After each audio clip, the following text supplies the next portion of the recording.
So I received this comment on Facebook from, it was a post with some health tips and, I think a video sweep of me in a bikini. And this guy who's left a number of similar comments said, skinny by genetics plus plastic. So I want to address the whole genetics thing. And of course, there's a little, these aren't really plastic, but yeah, I did have one cosmetic surgery. Um, but let's start with this genetics thing. Because first, well, let's start with the skinny thing, actually. I don't consider myself skinny. I consider myself lean and muscular. So not, and skinny's fine if that's how you want to identify. That doesn't sound good to me, but lean and muscular does. So words are powerful. And, we attach the meaning to the words. To me, skinny doesn't sound as good as skinny doesn't sound great, but lean and muscular, that sounds good to me.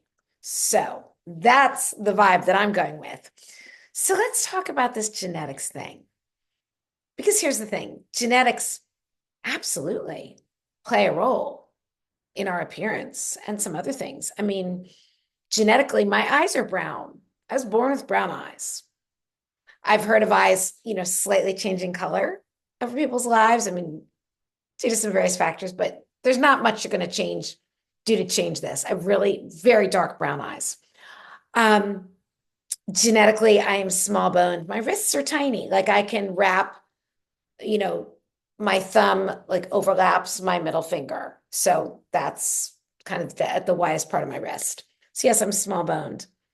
I'm also 5'1", which is also mostly, that's genetics. So any extra weight is going to show up on me much more than, the girl who's 5'10" or even 5'7". So there's that. So, genetics play a role, but what's so much more important than that is the daily actions, our habits, even our thought patterns. So, and this even comes with genes for different, that affect our health.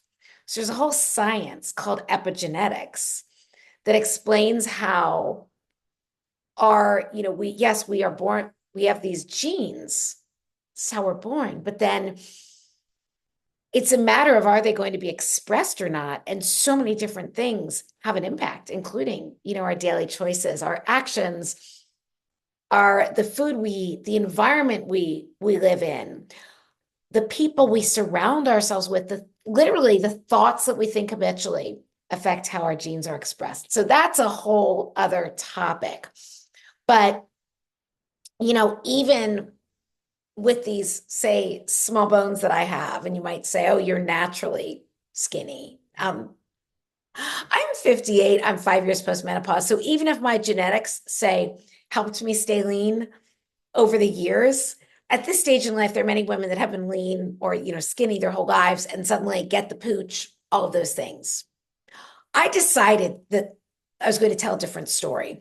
So a lot of this started with my mindset.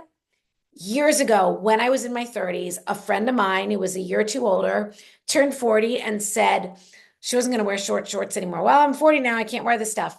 And she was actually a personal trainer in amazing shape. And I was like, wait, so you turned 40 and now you're not allowed to wear certain things? She's like, well, it's just not as appropriate. Thought, speak for yourself. There were some other examples of this, being at a soccer, in one of my daughter's soccer games, and a mom who was younger than me and not overweight or anything, getting out of her chair that she was sitting on the sidelines and saying, oh, I'm kind of stiff. Well, we're that age now. Now speak for yourself. See, I'm running up and down the sidelines because I'm so excited. I'm not sitting in a chair to get stiff. But even if I did, I don't think I'd get stiff because I'm not thinking about this that's my age. Or, even right down to the clothes, again, as the girl who turned 40 was saying, I was sitting shopping with one of my daughter's friends' moms, and we walked into a store and she said, oh yeah, we're too old for this stuff. And again, I just thought, speak for yourself. And then I bought something. So it's the stories we tell ourselves, but it's the actions that we take on a daily basis. So, when you're prioritizing protein and produce, like I talk about all the time, and like I've outlined in both of my cookbooks, it's much easier to build and maintain that lean muscle. And which is not just aesthetically pleasing, it gives you that tone, it gives you some definition. But according to Dr. Gabrielle Lyon, who's done a lot of work on protein and muscle, muscle is the organ of longevity. So it is great for our health as well. Getting your steps in, like I've been talking about,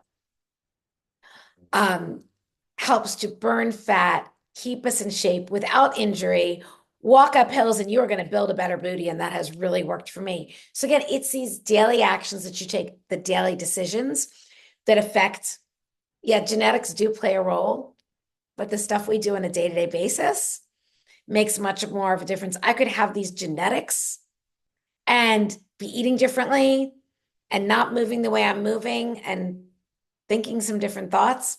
And I sure as hell wouldn't look the way I look and feel the way I feel. And again, even if a woman has been genetically lean, the reason I have these abs at 58, 5 years post-menopause, I'm almost 60, I'll be 60 in August, is because of my daily actions, not my genetics. Not my genetics, okay? So yeah, this one got me a little fired up. In a good way, in a good way. So anyway, I would love to hear your thoughts in the comments, and thank you so much for being here. Oh, and the plastic. Well, this isn't really plastic. They're saline-filled silicone breast implants. So yeah, I did have that one enhancement done. No shame in that. Because, I, after having two kids, C-section, diastasis recti, all the things, bouncing back from all of that, had a lot of sagging that I wasn't okay with. So I got some implants to perk everything back up. No apologies here.